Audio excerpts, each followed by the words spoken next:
Hey guys, here we are at day 17 of our Christmas Advent calendar. Today we're talking about food prepping, preparing your food. So basically, the best way to keep yourself into some kind of healthy structure, routine with your eating patterns is to have your food pre-made.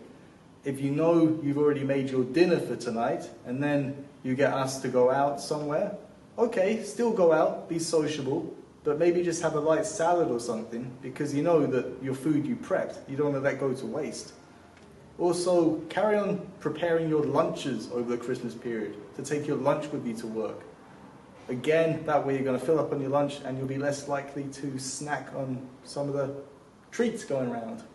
Right, Jake? That's it. And at the office and things like that, we know that we're going to get some of these snacks popping in. So why not look for alternatives that you can make yourself? Something that's maybe a little bit lower calorie, but still quite tasty, that you can go, okay, no, I'm all right for the chocolates, thank you, but I've got my own little snack, which is just as nice. Or make for everyone, huh? Or make for everyone, yeah, that's it. You can make Get something nice and get the whole office involved with it. It might just help you keep those calories a little bit lower. And then also with the preparation idea is that Christmas Day, do pretty much what you like, and then Boxing Day, get back on it.